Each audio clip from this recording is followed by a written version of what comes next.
Well, I'm really honored to be here in Atlanta, and thank you for that warm introduction. Thank all of you for coming out, and I want to speak a little bit about the background of this book, and then I'm going to talk about what I feel are some of the most important threads in the book. I'm going to try to keep it to about 40 or 45 minutes, and then we'll do questions. 34 years ago, when I graduated from Gainesville High School in Gainesville, Florida, just south of here, when I was still 18, just after graduating, while I was still 18, I left the United States and traveled to Europe by air. And from there, I traveled overland by bus and train through Turkey, Iran, Afghanistan, Pakistan, and India. I crossed into India on my 19th birthday during the middle of the Indo-Paki War, first Indo-Paki War. I was traveling alone. And a few weeks later, I went to Nepal for the first time. And it was during monsoon. I wasn't expecting to see the Himalayas. But at dawn, I was woken up in a truck. I was hitchhiking, and I was in a load of sugar, sleeping on a load of sugar underneath a tarp. And a woman had pulled back the tarp, and the wind was coming in. So I was angry, being woken up. And I jumped up to yell at her. And she was up on top, and the clouds had all curdled. It was a rare thing. It happens during the monsoon very rarely. The clouds all curdled to the valley bottoms, and you could see the whole range of the Himalayas. And she was up there with 20 gold earrings in each ear, this old guru woman. And I didn't speak a word of Nepali, and she was chanting, Annapurna, Ganguli, Himal, Annapurna, Himal. She was just listing them all. And it was a great moment for me. It was a moment when my life was changed, where I knew that whatever I was going to do in this life, I was going to do there. Young people can make audacious leaps and not really knowing what they're getting into. But I did, and I followed up on that commitment and got a grant and went back and lived in the Himalayas for about 4 years, and then went home to the United States for 2 years in the late 70s, middle 70s, and I voted in the one American presidential election. I voted for President Carter. And and then I flew out of the country again, and I flew out about 1978, and I didn't live in the United States or have an American driver's license until 4 years ago. So I spent 30 years outside the United States, based in Nepal. And in the course of living there, I did many things, but I was a trek guide for a while. I led a lot of treks in Nepal and Tibet. And a photographer. I sold a lot of photographs to magazines all over the world. And eventually I started work as a journalist with the Nepali Revolution of 1991. And then got further involved with journalism and started to work with Time and Newsweek and became the correspondent for Asia Week. And it was about that time that I published a couple of photography books, and this is now my second nonfiction book, The Story of Tibet. And while I was working on the first books, I was the Asia Week correspondent, and I called up the Dalai Lama's office one day, and they had just run an article, cover story. Asia Week had just run a cover story on His Holiness. And so my call came in an opportune moment, and I asked to interview him, and they said yes. And I went over, and we met, and I interviewed him for my first book, Into Tibet, the CIA's First Atomic Spy and His Secret Expedition to Lhasa. And at the end of that interviews, His Holiness was interested in the things I had unearthed at the National Archives in Washington, and the members of the CIA that I had interviewed and the things I'd come up with. And he told his staff to let me come back when he had time and when I had time. He invited me to come back. So I'm a pretty pushy guy, and so I took that as an open door, and I definitely stuck my toe in whenever I could to go back and see him. And he gave a foreword for another book I did called The Dalai Lama's Secret Temple. It's a photography book. And during those first conversations, he expressed despondency to me about Tibetan history. He said, at one point, oh, Tibetan history is so complicated. And he was really despondent. And that's not the image that you see on television. He's always laughing. As a bodhisattva, of course, the bodhisattva vow is to give to others what they need, not what is good for you, but what's good for them. So he is always very cheerful in public, and he's never despondent. However, when you meet him privately, he expresses a full range of emotions. And so I was really impressed by that, by this despondency. And I thought about it, and the next time I did a bunch of reading on Tibetan history, and I'd already been in the Himalayas for 25 years by then, and so I'd traveled in Tibet since 1985, and I'd read a lot of history, and so I had an idea, and I said to him during another interview, I said, well, it doesn't have to be so complicated. We could write, you could have a popular history of Tibet that was easy to read and yet accurate. And I think the way to do that, since it is complicated, and a lot of people don't want to read history straight up, because there are good academic histories of Tibet out there.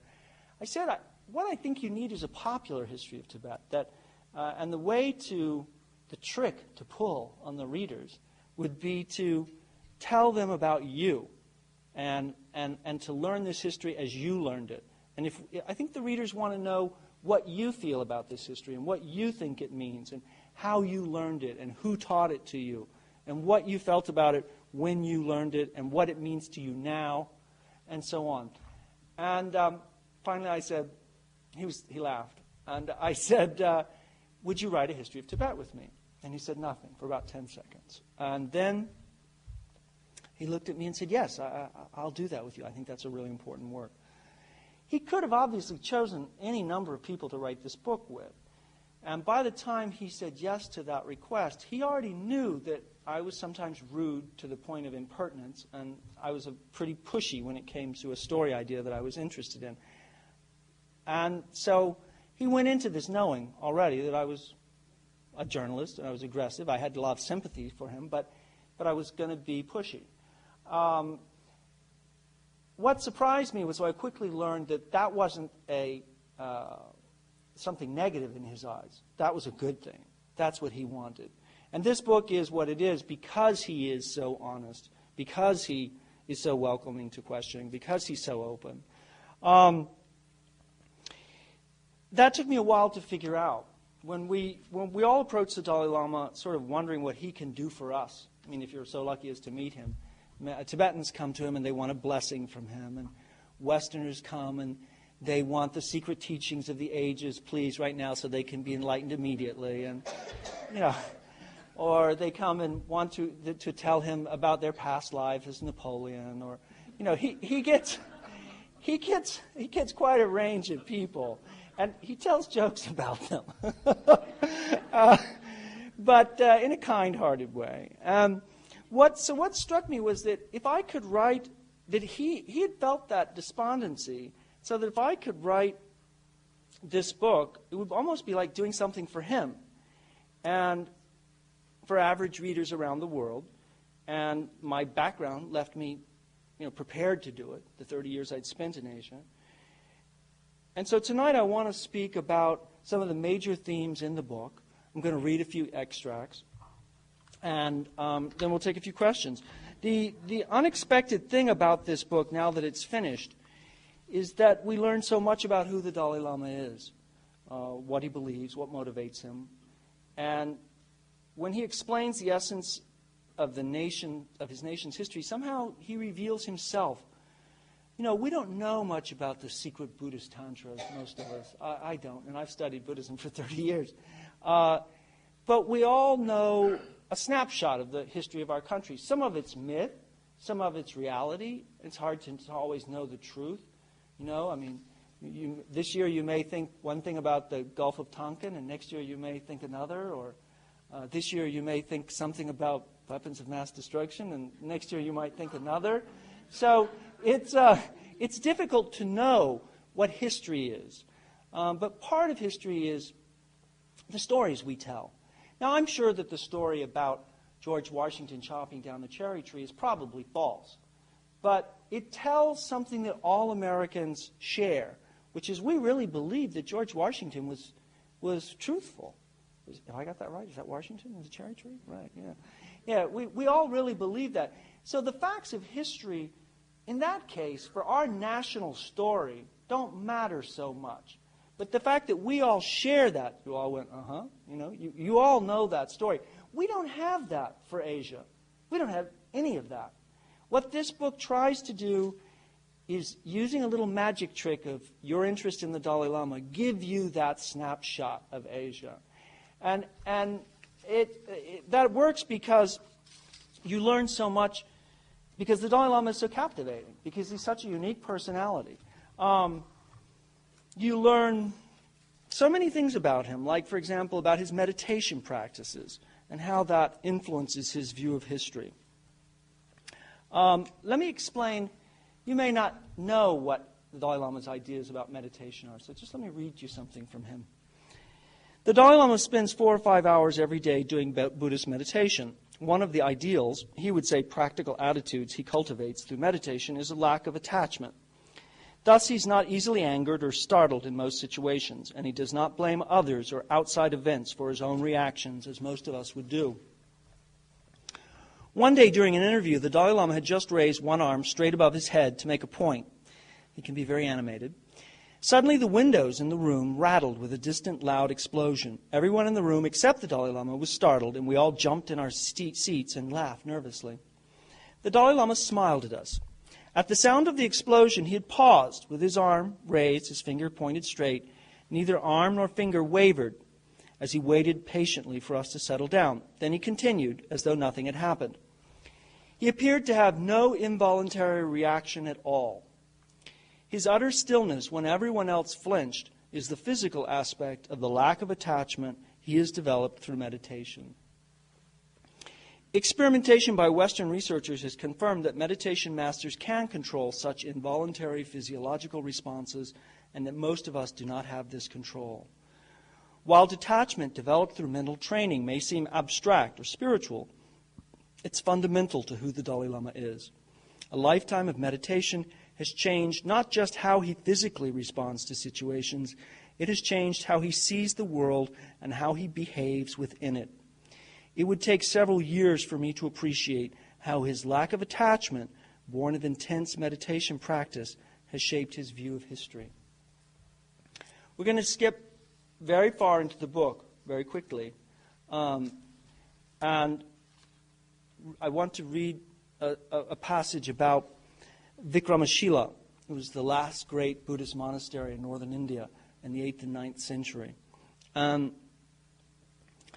I don't know what you know about the history of Buddhism, but one of the ironies is that Buddhism was eradicated from the land of its birth by the 12th century, and Hinduism regained its strength. And Buddhism had once been the dominant religion throughout all of India and Nepal and Afghanistan and Pakistan and Iran, and all of those countries were Buddhist.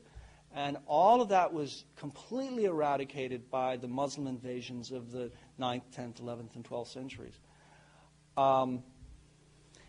So, at Vikramashila, the Muslims slaughtered the monks. The libraries burned for days. The attackers shattered the statues and stole the gold and jewels that adorned them. The army demolished every building down to the last stone in the foundations of the dozens of temples that once towered in the morning mist. They uprooted the foundations and threw them into the Ganges River. The destruction of Vikramashila was complete. The site has never been identified. This was the last great monastery in Tibet. In Nepal, in India. This image of destruction of Buddhism in India, the irony of its disappearance from the land of its birth, had haunted me for decades. I was eager to discuss this with the Dalai Lama. How was Buddhism destroyed in India, I asked? Was it just the Muslim attacks? Nothing is caused by one factor, the Dalai Lama began. One good scholar who has now passed away sent me a book, and he wrote where he discussed the 3 causes of the decline of Buddhism in India. First, the Dalai Lama continued, the patrons of the monasteries developed more of an inclination towards non-Buddhist traditions. Second, external forces, like the Muslim invasions and others. These forces tried to destroy Buddhism. Third, the monasteries and the monks themselves became very wealthy, and they accumulated a lot of gold in the name of Tantra. As we have discussed, there was drinking and sex. These things happened. So the public lost their respect for the monks. Some despised the monks or lost their trust. So I think that there was not one cause, but many. I was surprised to hear him blame Buddhists for these events. I had always held the Muslims responsible. Really? I inquired. You don't blame the Muslims? I think in the Tibetan case also, just as with the Indian case, there is a tendency to look at the external causes. Now, I'll stop here for a minute. The Tibetan case also. Okay, by the Tibetan case, he means the invasion of Tibet in 1950, the death of 500,000 people, and the utter destruction of 6,000 monasteries. He can be very understated. I think in the Tibetan case also, just as with the Indian case, there is a tendency to look at the external causes. The tendency to look at external forces first is deeply rooted in the human mind and difficult to eliminate. We cannot do so much about others, about external forces. But then ourselves, if we do not practice well, if we are not disciplined, then our religion becomes hypocritical. This is real. So this is the real history of Buddhism in India and Tibet. I was shocked to see that in every case the Dalai Lama looked first for his own faults before he would look for faults in others. He looked first for the faults of Buddhism before he looked for the faults of other religions. He looked first for the faults in Tibet and then for the faults in other countries. His inclination to shape the way he sees history, his inclinations shape the way he sees history, just as it does for all of us. But with him, his inclination was to see the faults of himself, his nation, and his religion first. I had known intellectually that this is one of the vows of a bodhisattva.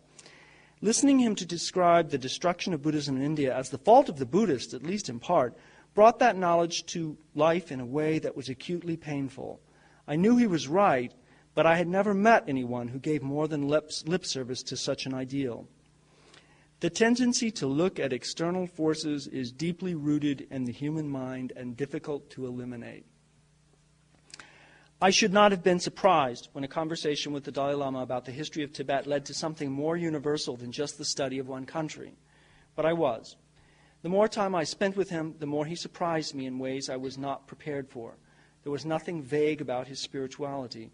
It was practical advice. I had a taxi driver today in Atlanta, and she was talking to me about her boss and the things that her boss was accusing her of, and telling her that she was the worst taxi driver in Atlanta. And she was very upset, and she said, "You know, I'm so angry all the time about what this woman has told me, and sometimes I can't go to sleep."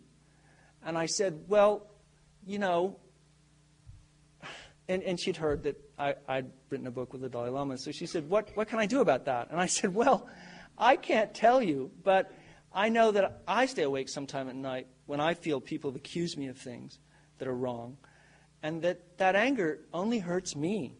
It doesn't do anything to the person, that I'm angry with." And so, this isn't Buddhism. It's just wisdom. It's just common sense. The Dalai Lama's views on a lot of subjects are very universal in that way. And so when you talk about the specifics of history with him, again and again, it provides a way for him to get through to you, to slip under the lack of specific knowledge that you have, and to come at you with things like the tendency to look at external forces first is deeply rooted in the human mind and difficult to exterminate. It is. It's something each of us run into. The next extract I wanted to read to you is another aspect of how his spiritual training shapes his view of history. As a journalist, I sometimes found his inclination to speak about the world from the uncommon viewpoint frustrating. When we first began to talk about this, he introduced the idea of common and uncommon, that there was the common view of things for people who hadn't trained their mind. Like most of us, we get angry. If people hit us, we get angry. We don't turn the other cheek. We get angry. And so, but for the Dalai Lama, if you've trained your mind, there's another level of reality which is you can see if you have mind training. And he calls that the uncommon, or the spiritual level of reality. And so we had begun to use the terms common and uncommon view of reality because he was confusing me because he would go between the two levels. As a journalist, I sometimes found his inclination to speak about the world from the uncommon viewpoint frustrating. This inclination shaped his thoughts, even about simple things. On one occasion, I asked him to talk about the importance of the potala, which I saw as one of the most significant symbols of the Tibetan nation. He looked at me blankly. "It's just a building," he said. It was as if he was being too literal, or that he resisted all metaphor. This was not the first time he had frustrated the journalist and me with this kind of response.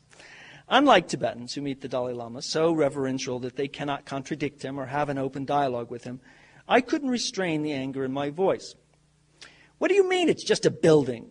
It's been the symbol of the Tibetan nation for 300 years. Was it just a building to the young Tibetan who was arrested and beaten after he strapped explosives to his body in 1999 and tried to pull down the Chinese flag in front of the potala?" The Dalai Lama looked at me gravely. "No, you are right. It was not just a building to him." The Dalai Lama then proceeded to describe the construction of the potala in detail. As he talked for half an hour, it became an amazing display of his trained memory. Historic eras and temples' names flew off of his lips without any hesitation, from a man who had told me he didn't know much about history. When he was finished, he looked at me and said, "But still, for someone who has trained his mind, the potala is still just a building. Meditation is not a philosophy. It's a technique to develop that type of attitude, detachment." He had answered the question as I thought it should be, yet I couldn't let go entirely of my annoyance with his detachment. "But you also understand that for the common man, the potala is much more than just another building?" I asked. "Yes, as I said earlier, there are common and uncommon views of history and of everything we see. We cannot approach the potala or Tibet unless we understand this. We must approach Tibetan history from a holistic viewpoint. The Western academics pick just one viewpoint, say political, and then draw their conclusions from that viewpoint alone. That is a mistake." My face flushed in embarrassment as I realized I had made the same mistake. Though I was writing a popular history of Tibet, the work would also have to reflect the Dalai Lama's vision, his purity, complexity, and holistic viewpoint. I had to listen to him very carefully, yet at the same time, unlike Tibetans, I needed to challenge the Dalai Lama to peel the layers of meaning within his words. Thankfully, the Dalai Lama welcomed the thrust and parry of such open dialogue.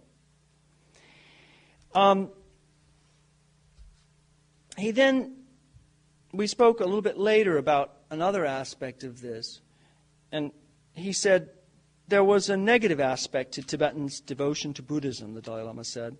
They had too much devotion.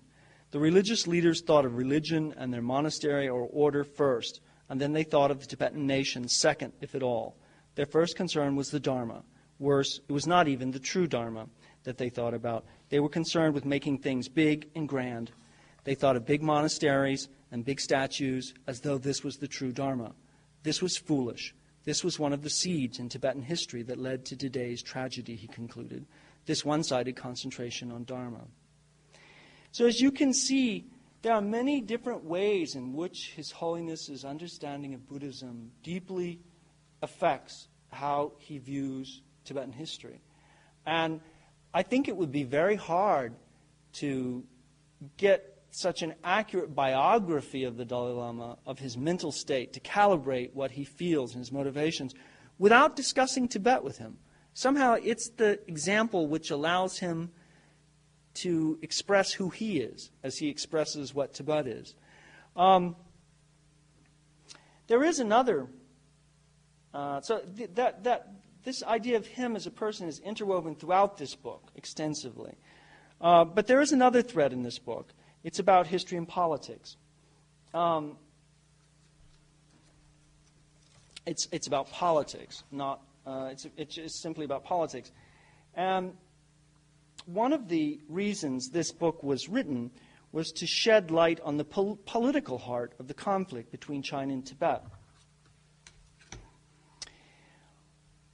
As you know, China invaded and occupied Tibet in 1950 and has from the start maintained that Tibet was a part of China, and thus the invasion was a so-called peaceful liberation, not an invasion of Tibet. So there's a great divide here. Tibetans, and even Western historians, do not share this Chinese view of Tibetan history. And this divide, this difference of opinions, is at the heart of this book. That despondency that I saw in the Dalai Lama when he said, "Oh, it's so complicated." Part of the reason that he feels that is because, I'm reading another extract now, Chinese President Hu Jintao asserted in 2005 that Tibet has been a, quote, inalienable part of Chinese territory from the time of the Mongol conquest onward. Since 1912, schools have taught generations of Chinese students this history, that the Mongol invasion of Tibet and China somehow made Tibet part of China. This would be like Indians today saying that the British invasion of India and New Zealand somehow made New Zealand part of India today. Okay, that's an exact parallel. That's the Chinese government's argument.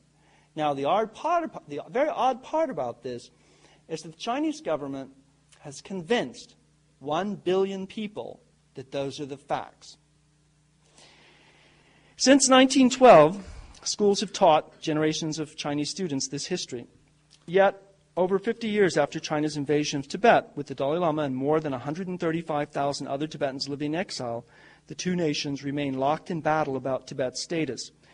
As the Dalai Lama became a world figure, particularly after he received the Nobel Peace Prize in 1989, questions about the legitimacy of China's role in Tibet continue to mount. Knowing all of this, the Dalai Lama chooses his words about China's view of Tibetan history carefully. Modern Tibetan history, quote, "Modern Tibetan history is very delicate because the Chinese government always accuses me of trying to split Tibet from the motherland," he said. "Whether I keep silent or not, there's a lot of criticism. Maybe it's now best to present my viewpoint." "Why is this so delicate for China?" I asked. "An explanation of the past always has implications for the present," the Dalai Lama said. "This is why China is always insisting that Tibet is part of China now and has always been part of China. They want to use the past to explain their actions in Tibet today. The past is not as simple as the Chinese government would make it. Most Chinese consider Tibet as a part of China, and most believe that history proves that. It's a fact for them. This is what they've been taught to believe." It was very moving to hear him say that. I can get agitated about this fact, that the Chinese are spinning this history so mercilessly. And that there are many Chinese historians who know the facts of the history.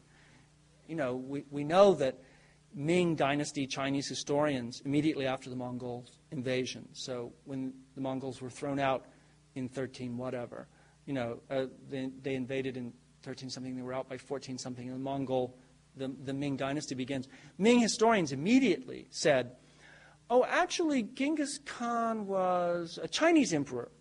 And this was a period where China was characterized during this period by minority rule of the great motherland." And I've had people say to me, "Well, it's like us in the New World. We came in, we conquered the natives. The Chinese are only doing in Tibet what we did here." And there's some truth in that. But there's one big difference. The Sioux never came and conquered Washington, D.C. and ruled the 13 colonies for 400 years. And that's what the Mongols did. And that's what the Manchus did.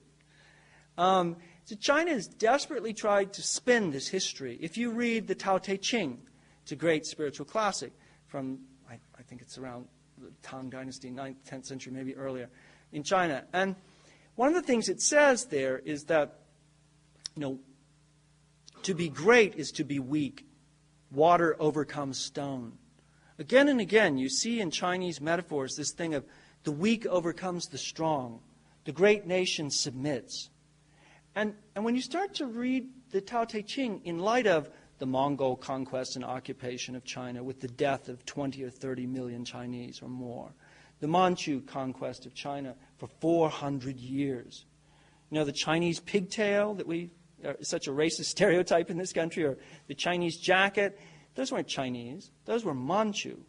All Chinese were forced to wear a Chinese pigtail and a Manchu pigtail and Manchu robes for 400 years, and if you didn't wear it, you had your head cut off. So when Mao Zedong revolted against the Manchus in 1912, he cut off his pigtail, and he being Mao, he went around and cut everybody else's pigtail off too.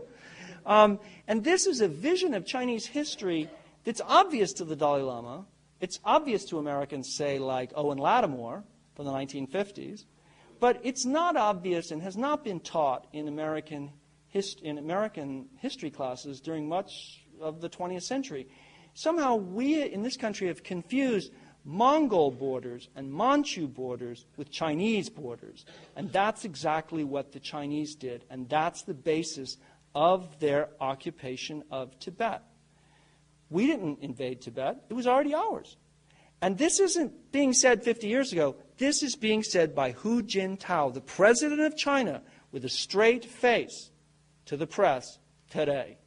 And the reason he can get away with it is because most of us don't know this history. So this book is spiritual, and there are many important spiritual wisdom messages here, beyond religion. I mean, just spiritual. But it's also really political. It's vehemently political. And the Dalai Lama presents that in a very... I'm so sorry to have to tell you this sad news. No, he's very humble about it. You can see me. I'm aggressive. I'm loud. I'm arguing with the Dalai Lama. I mean, that's who I am. But he's not. And I've worked very hard to try and present the nuanced ways in which he sees these things. One of the things that he sees that's, I think, very interesting is, we talk about the 14th Dalai Lama. 14th what? 14th what? The 14th reincarnation of the first human soul that was a Dalai Lama? That's what I thought. Well, turns out that's wrong. I mean, there's 1,000 words here, 2,000 words here, where he tells you, and do we have another source? He tells you, no, I'm not a reincarnation of the fifth Dalai Lama. I have a spiritual connection with him for a past life. Well, what does that mean? Well, maybe I was incarnated as someone who was assisting him to carry out his work. And he says, and I have a karmic connection to the Buddha. What does that mean? Well, not that he's a reincarnation of the Buddha, obviously, but that maybe his human soul, this Tenzin Gyatso, and first of all, there's no soul, so I'm using that word with quotes around it. But this human soul, Tenzin Gyatso, could have been incarnated as a human around the Buddha. So his vision of reincarnation is very real for him, but he doesn't shove it down your throat. He doesn't say, I know this to be a fact. He says, I've had indications. This is my view of things. And he separates the uncommon view of history, things about reincarnation and motivation, from the common view of history. So throughout the book, we do this very stereo vision. And there's always a clear delineation. And in many cases where he wants to talk to me about the great Tibetan saint in the 8th century, Padmasambhava, who brought Buddhism, helped to establish Buddhism to Tibet, and he started to talk about Padmasambhava, and he said, well, and I said, right, so now you're going to tell me that Padmasambhava didn't die. And he said, yeah, well, that's what we Tibetans believe. He never died. He rode away on the rays of the sun with his consort, Yeshe Tsogyal, and he's still alive somewhere. And I said to him, well, that's going to be very hard for Westerners to believe. And he says, from the uncommon viewpoint, if you have achieved a certain level of awareness, that's possible. And I said, but, Westerners don't believe that sort of thing at all. And he said, really? What about Jesus Christ? And he said, for us, from a Buddhist viewpoint, from an uncommon viewpoint, we have no trouble in accepting that Jesus Christ came back after death. Now, what he means, of course, as I understand it, this is not him speaking, this is me, is that from this unconventional viewpoint, of course, there's no God. The Dalai Lama doesn't believe in the existence of a God. But there is this, if you train your mind, all the miracles that were performed by Christ are also performed by various Buddhist saints in Tibetan history. And for him, all of those are real. And Christ's actions are all real. And Christ was a great teacher. His big difference is Christ was not the Son of God. I mean, it's a big difference for Christians. But for him, you know how we often, in the West, we have visions that encompass the whole world. We'll say, oh, China, everything will be okay once they have democracy. You know, or we say, well, you know, in past centuries, we would say, the world will be fine once everybody's a Christian. The Dalai Lama actually stands up in a few places in this book and just answers that in a very direct way. Whether you agree with him or not, it's certainly refreshing to see, you know, it's a complete worldview. And so by discussing the history of Tibet again and again, things like this would pop up, and they were really surprising. And he again and again said, I'm not, you know, I don't want to anger other people from other religion. I don't want people to convert from Christianity to Buddhism. He doesn't want that. He's just saying, this is what I feel. You know, he's just presenting his viewpoint of it. I'm going to read. Okay, I'm going to give you a choice. We're going to have a show of hands. There are two final extracts that I can read. There's two extracts. One is his meeting with Mao Zedong, in which he and I get into our most vehement argument in the entire book. The other is a translation of the 13th Dalai Lama's Last Will and Testament by Glenn Mullen, who's lived here in Atlanta for quite a while, actually. It's your choice. Show of hands. Mao. Last Dalai Lama's 13th? Okay, or it's Mao. All right.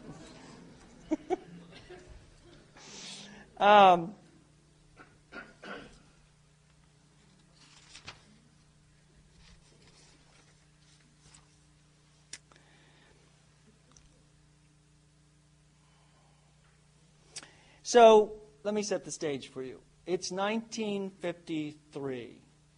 I've just been born. The Dalai Lama is 19 years old. He's been invited to go to Beijing by Mao Zedong.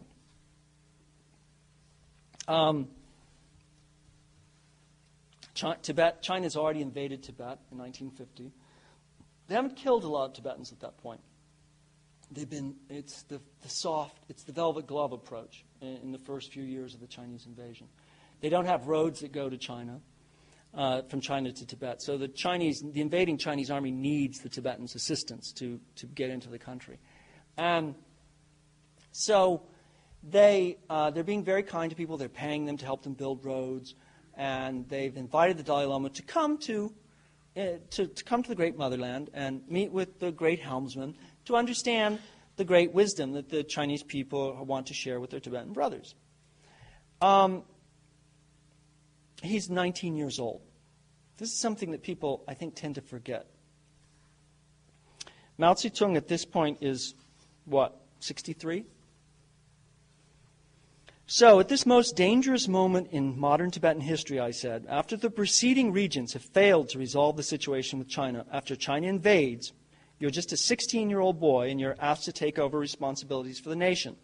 You're to be the hero of the nation. That happens in 1950. The whole nation believes in you. Now there is no choice. The Dalai Lama must take power. But we cannot, of course, compare your political abilities to those of Mao, correct? Yes, he was inexperienced. Yes, he was inexperienced, the Dalai Lama acknowledged, in age, in everything. I. Yes, and so there's no question that he could have manipulated you politically, I continued. Yes, he could have, the Dalai Lama said. Well, do you think he did? I asked. Now here, the Dalai Lama said, my impression is that in the early 1950s, all the revolutionary-minded Chinese leaders, I think, were sincere about their goals and ideology. There was one political commissar who met with us in Chamdo when we were traveling to China. He cried and said, we brothers, you see, because of the imperialist manipulation of the Westerners, due to their activities, now we two brothers have had to fight. He actually cried. I don't think that was just an act. I don't feel that. Of course, they believed that, I said, and you were very moved by their ideological sincerity. I was full of suspicion when I first went to China, the Dalai Lama said. But when I returned from China, I was more confident, because when I was in China proper, I had the opportunity to meet many Chinese party members and leaders in the province level and central government, including Chairman Mao. These people really interested me. Mao and the Dalai Lama met perhaps 15 times that winter and the following spring before the Dalai Lama returned to Lhasa in 1955. When he was not in meetings with Mao, party functionaries escorted him on tours of Potemkin villages and factories designed to impress the young Tibetan with the tremendous strides being made under the glorious leadership of Chairman Mao. He traveled cocooned within the same sort of privileged world the Communist Party prepared for Mao himself to see. Even without that special preparation, China's growing industrial base and achievements would have amazed the young Dalai Lama. Compared to Tibet, China was a modern scientific wonderland. And the Dalai Lama, who grew up in a land where science was almost forbidden by law, had idealized science. Still, he traveled in China on special trains with Communist Party officials in his entourage, one of whom was even assigned to teach him about the history of the Chinese Revolution. You grew to have an appreciation of communism, I noted. You see, the Dalai Lama said, Chairman Mao, at his last meeting with me, told me that religion is poison, so I felt this showed that he really trusted me. Otherwise, there was no reason to mention that. Then, afterward, when I was returning to Tibet, I stopped in Chengdu for 2 to 3 weeks, and Chou Enlai came to visit. Chou Enlai told me that I was well-versed in politics. He praised me, saying that I would become very well-versed politically. Then, during the conversation, he also praised religion very much. Remembering what Chairman Mao said to me on religion, I thought now Chou Enlai was trying to repair that. That was my feeling. The reason for Chairman Mao's comment on religion was straightforward. Of course, my mind is more scientific, and I love science and technology. I believe in the scientific explanation. My mind was scientific and open. Actually, Mao himself told me this. He said, I've watched your thinking and activities all these months. Your mind is very revolutionary mind. Then he told me that religion is poison. I think he told me this sincerely. But wasn't he manipulating you as a master politician, I said. I don't know, the Dalai Lama responded. Wasn't he manipulating a young boy who had no knowledge of the world? For the 8 years when you were in Tibet working with them, they could say, look, the Dalai Lama says that Tibet is part of China. I still feel sorry about that, but at any rate. That is not what I said, the Dalai Lama insisted. The 17-point agreement was signed under duress, and I had to accept it. What he means here is that in 1950, when China invaded, they forced the Tibetans to sign something called the 17-point agreement. And it was signed under duress, and the Dalai Lama repudiated it when he came out to India in 1959. But that document says Tibet's part of China. And so my point to him was that as long as he remained in Tibet, and to be frank, this is something that the CIA was saying in 1950 as well, and American government officials were saying as well, that as long as the Dalai Lama was in Tibet, the communists could point to the Dalai Lama and say, see, we're not so bad. And so I shouted at him, look, the Dalai Lama says that Tibet is part of China. And he says, no, that's not what I said. But I had to accept it. And from there, this is me speaking again, and from there, Mao tried to gradually win you and the Tibetans over, I remarked. He wanted to win you first. That's what all the touring was about, all the education about communism. You were the great prize. It's difficult to say, the Dalai Lama replied. We can say 70% or 80% maybe that it's true. But 100% no one can say, even myself, I cannot say. But they were trying to win you, I insisted, amazed at how he was refusing to acknowledge what seemed obvious to me. He said, as he scratched his face and thought about his reply. Clearly, he had a more nuanced interpretation of these events than I did. I think there was a close understanding. Yes, from their side, naturally, they saw a young boy, more open-minded, who could be a good communist. From my side, I was very much impressed by the Marxist ideology, the idea of taking care of the less privileged people, of working-class people. This is wonderful. They didn't care about national borders or nationalism at that time, the communists. It was wonderful, but then eventually it was just the opposite. Buddhism is an ideal with a path that leads to fulfillment, I said. Marxism is an ideal with no path to fulfillment. At that time, yes, there was a path to fulfillment, the Dalai Lama insisted. Communism believed in achieving a classless society through socialism, step by step, through cooperatives, then communes, then a classless society. At that time, there was a clear sort of vision and path. Some of Marxist ideology is wonderful. to oppose all exploitation forcefully, and then to use distribution rather than profit-making. What is lacking in Marxism is compassion. It lacks a holistic sort of view, and that is the mistake. But you see, capitalism also has no goal. It's only about making profit. Profit, profit. No profit cares about consequences. No profit cares about knowledge. Now, Marxism, he continued, I think the greatest sin in this system or ideology is that they totally neglect basic human values, human compassion, human care, and they deliberately promote hate. This is their greatest mistake. Seizing on the word hate, I went back to where we had begun, the Dalai Lama's meetings with Mao. Mao promoted hate in a very brutal way, I said. In the year before you arrived, he promoted a campaign of class warfare, encouraging peasants to butcher the landlords of China. More than 1 million people were executed. The man you sat with is one of the greatest murderers in human history. And when you saw him, he seemed like a nice man? Yes, the Dalai Lama acknowledged, and then paused. It's one of his most impressive traits. He thinks about what you say. He began to move the prayer beads in his hands more quickly. Seconds passed in silence. It is strange, isn't it? I asked. My words seemed to wake him from a reverie. Yes, it is strange, the Dalai Lama said, looking up at me. But what I think is even stranger is that at that time it was difficult to say it was strange. It was a time when, yes, there was a possibility to change China, to change the world, to bring some kind of equality and prosperity with less exploitation. For such a goal, perhaps, you can justify some of these negative activities. How many people can we kill to justify this? I inquired. That's the problem. This is true, too extreme, the methods, the Dalai Lama said. Those in the Chinese government, I went on, even today, though they condemn Mao, they keep his face on Chinese money, and they will not admit that he murdered at least 25 million people. It's even more than Hitler. That's right, the Dalai Lama agreed. Hitler was explicit about his evil intention to exterminate a specific group of people, while the communists were hypocritical about their goals. They said, I liberate you, I'm helping you. But in reality, those are just words. He seemed pained, he literally seemed pained that communism's ideals had been lost. Imagine this, I said brutally. Imagine 25 million dead people. And then remember that you sat with this man and you say that he looked like a nice man. Of course, if at that time I had known how many people he killed, the Dalai Lama said, then my impression would be different.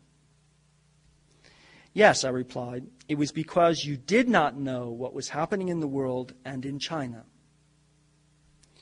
Yes, he said, about Chairman Mao, it was ignorance. It's true. I didn't know what really happened.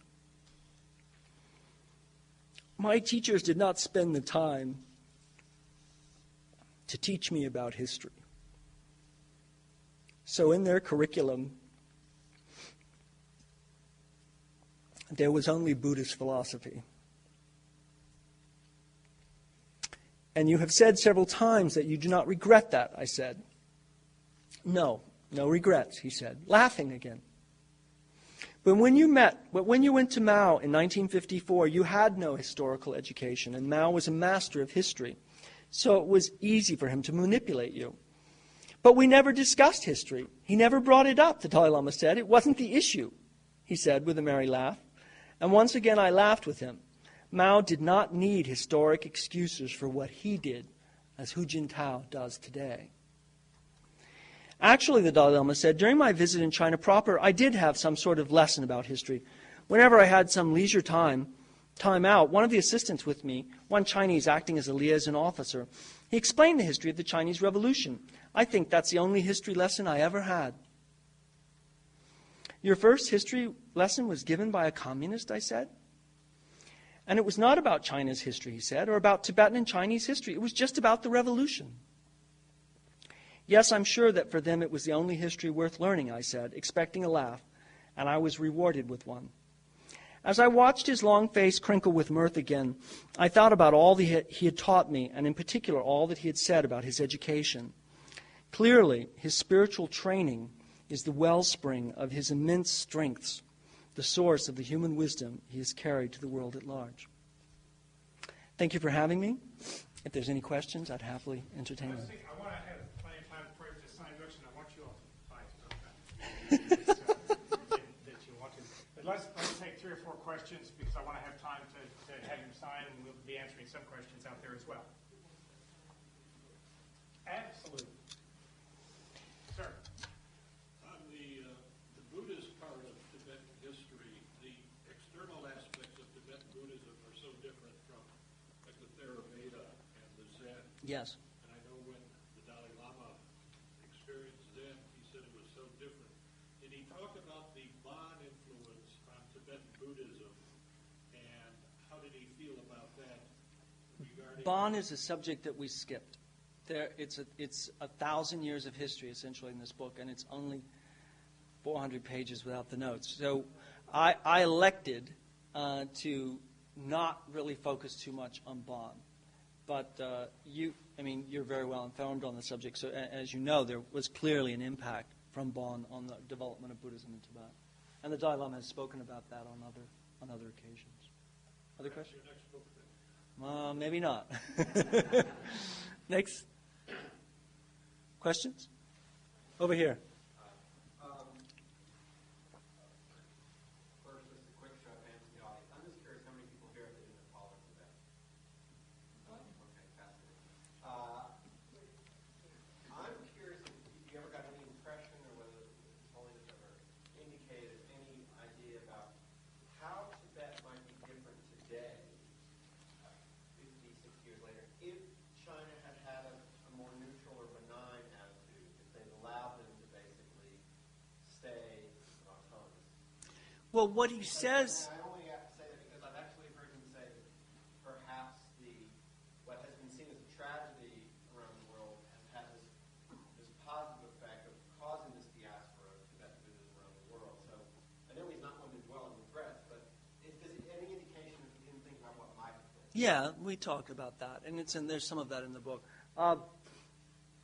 When he came to power, he immediately tried to move, his predecessor, the 13th Dalai Lama, tried to move towards some basic democracy in Tibet, and a modern army, and money, and a national flag, and many aspects of the modern nation state which Tibet had neglected during its many years under Buddhist rule. And he spoke about some of the reforms he wanted and things he was disappointed with in Tibetan society and things he wanted to change. For example, the serf system, what we commonly call the serf system in Tibet. He wanted to see the poor people liberated from their inherited debts. He wanted to see poor people not having to be bonded to certain... He wanted to, in essence, end the serf system in Tibet. And there were many aspects of reform and modernization that he wanted to carry out in Tibet, which he was unable to because of the Chinese invasion and occupation. And he has led a movement to democratize Tibetan society in exile, which is only 130,000 people. And throughout his life, it's been characterized by a strong movement towards that in the Tibetan community.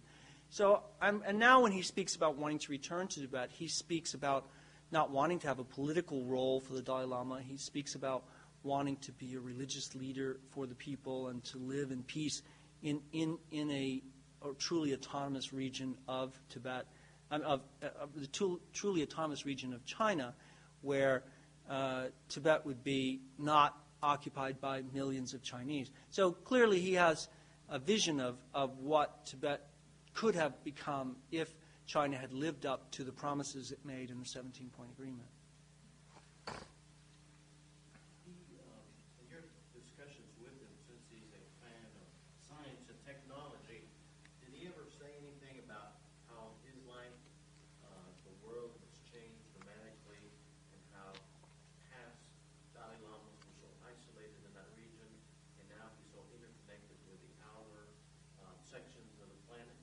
He doesn't make so much of that as you or I would, because, remember, he's traveled much further than, he came from a farm in eastern Tibet where there was no electricity or roads or, a very remote place, and then to Lhasa, which seemed very modern to him in 1940, and then to the Western world, into China in the 50s, and then to the Western world in 59.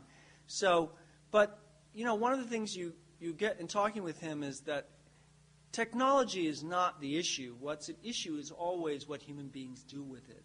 So the train from China to Tibet in itself is not bad. It depends on if it's used to help the Tibetan people in Tibet, have a better life, or whether it's used to bring millions of Chinese colonists into Tibet. In that sense, I think that his view of things hasn't changed so much since the great fifth Dalai Lama. It's all based on Buddhist philosophy, which is that greed, anger, ignorance, lust, and pride dominate human affairs, and inside each of us, and in our relations with one another, in our relations with multitudes in states and nations and politics. And if greed, anger, ignorance, lust, and pride are eradicated from you through mind science, then you can turn to one another, your friends and neighbors, in a compassionate way and with wisdom, and we could work together and solve the problems of the world. So the technology doesn't matter. We're using ICBMs with the same ethical standards that we threw spears. What does the technology matter? What matters is the human heart, and that's what he really pushed on me in those 3 years. And it was something I was really deeply impressed with. What is the current status of Buddhism in the Well, if you're talking about in occupied Tibet, if you're talking about in occupied Tibet, then clearly Buddhism has had a great resurgence since the 1980s when Deng Xiaoping came, and the monasteries have been allowed to be reopened, and the ones that weren't destroyed utterly many have been rebuilt. And there are limits on how many people are allowed to become monks, because in earlier times, of course, some large fraction of the male population of Tibet were monks. It's debated, 10, 20, 30% were monks. And as the Dalai Lama said, many of those monks weren't really true monks. They were more involved with big monasteries and big statues than they were with mind science. And so in Tibet, you see, the Tibetans hold on to Buddhism today the way that Poles held on to Catholicism under the Russians. It's a rally, for the nation, for nationalism. Buddhism used to be a competition with nationalism, but that's not true anymore. So there's that. And then in exile, Buddhism is, a huge part of the exile community, and I think Buddhism is a huge part of the appeal of Tibet for most Westerners, because they sense that Buddhism as an ethical ideal has something beyond religious. In other words, you could be a faithful Christian and practice some of the Buddhist techniques, and they would be good for you. Turning the other cheek is a Buddhist ideal too. And so I think there's a lot of appeal for Buddhism. And so, but Buddhism now, as he indicated, is on the world stage now. Tibetan Buddhism is on the world stage because of the Chinese invasion. That sent 130,000 Tibetans into exile. Some of them were Buddhist teachers. So Buddhism has spread around the world because of that. Yes? What was the size of the population in 1949, and what is it now? That's debated. It's horribly debated. Those facts are in the book, and I would not want to cite them from memory. They are in the book. But the bottom line is, what's Tibet? Is Tibet the Tibetan Plateau, which is what it is for Tibetans, or is Tibet the Tibetan Autonomous Region, which is a fraction of the Tibetan Plateau, which is what it is for the Chinese? And you get into games here with numbers, but it would seem that the numbers do indicate that there was a loss of at least 500,000 people during the Chinese invasion and reforms, and maybe as many as 1.5 million. And those figures go in all kinds of ways, and honestly, they've been manipulated by the Chinese so severely it's hard to make sense of, and it's actually a complicated subject.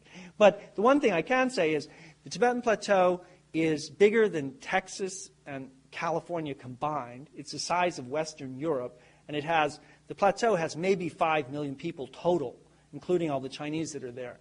So remember, to the south of Tibet is 1 billion people on the Indian plains. To the north of Tibet is 1 billion people on the Chinese plain. And there in the middle of Asia is this high-rise island with a very low population density. So it's a really unique geographic location. Let's just take one more question. Okay. Who's it going to be? Right here. One right here. Is the Dalai Lama a little less despondent about Tibetan history now that you've written this book? I had a note from him on Monday, and from his secretary, and they were saying that the Tibetan community in Dharamsala is enheartened by the reception that the book is receiving, and he recently was at a conference in Dharamsala where they spoke a great deal about Tibetan history. And it's the first time the Dalai Lama has attended a conference with Tibetan scholars about Tibetan history. So I like to think that when I came to him, that when I sensed that despondency in him, that I saw that he needed something, that was the beginning of something, that there is a real looking again at history amongst the Tibetans more now, and there a real study, and you know, in closing, I would say the Dalai Lama's closing remarks at this conference recently were to say, you know, we have to use scientific method. So if we have, there are many myths in this book that I talk about the Dalai Lama with, and he says some of them are myths. He says, you know, we have to be able to examine the scientific evidence, archaeology and paleontological and the textual ancient records. And if we find, that's where we'll find history. And if we're not willing to, you know, for example, here at NARA, the National Archives and Records, if we're not willing to examine the facts of what we see in the records, if we insist upon holding on to cherry trees, we may not always be able to see the reality of our own history. In closing, I would say that if you think that this history is abstract and of no importance and exotic and remote and means nothing to you, I would tell you to read the headlines and to take a look at Sudan and to wonder why China is supporting a genocidal government in Sudan where they're extracting 3% of their oil now. I would urge you to look at the ballistic missile test that just recently shot down a Chinese satellite. China's history with Tibet is like the canary in the coal mine.